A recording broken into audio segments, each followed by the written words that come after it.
21.2 patch notes update. So we've got, first things first, the main thing, the map rotation, map schedule change. All this comes to live servers, by the way, next week on the 17th for PC, 25th for console. I'm in NA, North America region. So live server is going to be Erangel, Miramar, Tego, Sanhok, and Vikendi. Vikendi has a 40% chance. The other maps have 15% chance. I really think Tego or Sanhok need to be dumped for Destin. Please have Destin back in ASAP. We have the Blizzard Zone, which takes the place of the Red Zone on Vikendi. This is what a lot of us are calling the Snownado, and by a lot of us, I mean me, TM. The Blizzard Zone, aka Snownado, is the Red Zone for Vikendi. It's a limited vision, limited audio. I'll put up a game clip right here from when I was inside of it. You really can't see far at all. It's a lot of wind noise. Your scopes get iced out.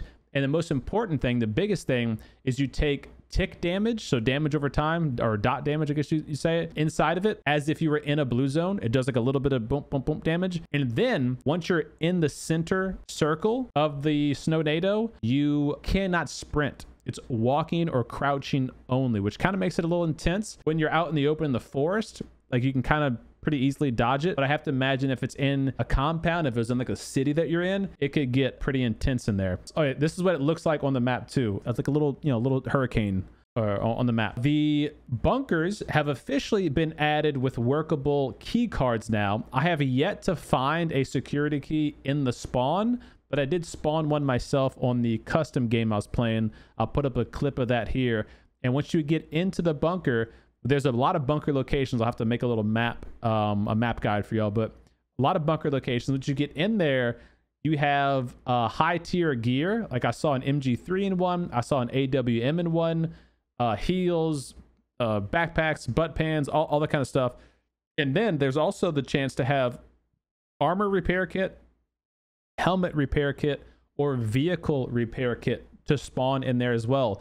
Those are these 3 new items, which have technically been in the game for like 2.5 years. They've just never been added to the main game. So now they are on Vikendi only, and they are just as they say. Again, I'll put up a little clip here, but the armor repair kit repairs your armor fully, even if it's broken. The helmet repair kit repairs your helmet fully, as long as it has 1 HP or more. If it falls off and breaks off your head, you can't repair it. And the vehicle repair kit will replenish 450 health for any vehicle, but it will not replenish tires. Yes, it does work on a BRDM. Multi-drops have been added to Vikendi. This is what we were used to seeing on Tego. So not only are you going to get a level 3 care package, you're going to get these duplicate smaller packages that also could drop level 3 gear, or they might just drop, ammo, heals, boosts, other guns, whatever. I think that's a bad change personally. I don't think the multi-drops are needed. They kind of become a little OP in squad games, because if you have a squad that is crate hunting, they can very easily, very quickly get level 3 geared out. And I really thought Vikendi's loot was pretty good as is, especially considering you can go to the ice observatories. You have the high tier loot there. You now have the security keys with high tier loot. You have the Croawbar rooms, which they bumped up the loot inside of those too. So I don't know. I feel like it's a very loot heavy map already. This probably wasn't needed and might kind of throw off some of the pacing of the match. I guess time will tell. So that's it for Vikendi. The Sanhok finally sees some updates. We have Ascenders being added to Sanhok. So this is in the cave where the Ascenders are added. Yeah, the rock mountain. So the big mountain with a ruin building on top. They now added Ascenders to go up and down there. I haven't tested it out yet. Maybe by the time I post this video, I'll do a test match to show you guys, but they look just like they do on Destin and Vikendi, the Ascenders there. But they do not have always on parachutes. Unfortunately, they did not add that to Sanhok. So you have to use a Ascender to get up or down. You can't just jump off and pull the chute. If you guys remember, we've had 3 versions of Sanhok: original, the updated, and then the one we're on now. The one we're on now is being modified with some of the version 2 Sanhok's updates by adding an extra bridge. So on boot camp, how you used to be able to ramp your vehicle over and kind of swim across, that bridge has been added back. There's another small bridge added on the small little island, which would be kind of northeast of northwest of boot camp, and then some signage. The river area has this little sandbars added to the outer rocks. Again, this is all stuff you're used to seeing on version 2 Sanhok. If you ever played that, they just ported over some of those changes, which I think is a good thing overall, because version 2 Sanhok was better in my opinion. They just needed like OG boot camp and some other stuff from the original Sanhok. So that's all good stuff. Tago has additional boat spawns for ranked. Okay. Boat spawn locations have been slightly shifted closer to land. This applies to both normal and ranked. Oh, good. So for normal matches too, boats will be a little closer to land, as they should. Why would you have them in the middle of the ocean? What gameplay stuff? The ping markers will automatically disappear after 2 minutes instead of 30 seconds. If your teammate puts a ping and then gets kicked out of the match, dies, DCs, whatever, their ping goes away automatically. You can now report all of the players on an enemy team, not just the person that killed you, or not all of them, but anyone who assisted in your death. So if like 2 people are shooting at you and you think both of them are cheating, you'll be able to report both of them as opposed to just one. It'll show up just like here: killed you, assisted in your kill. Training mode, nothing there. UI stuff, nothing big there.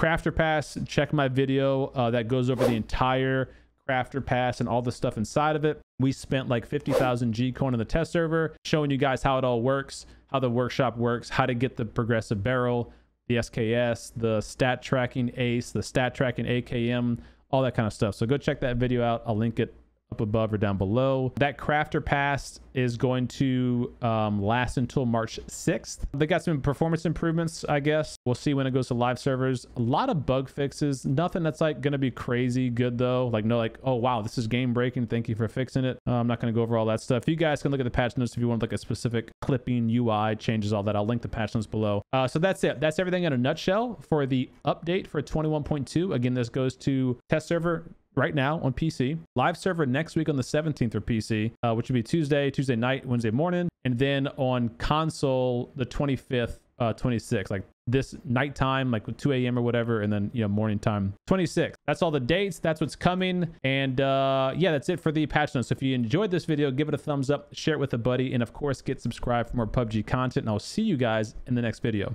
Take care. Peace. Go west. I'll go in the tornado, drive the car in there. All right, we're going. Well, we're skiing all over the goddamn place. Ugh. I think it's in the water, though. No, it might be in the ice. You got to hold your breath, though. Get ready. I'm holding my breath. Hold your breath. Whoa! Drop the critical response kit. Drop it. G-Tug, drop it! I dropped it. I dropped it. I dropped it.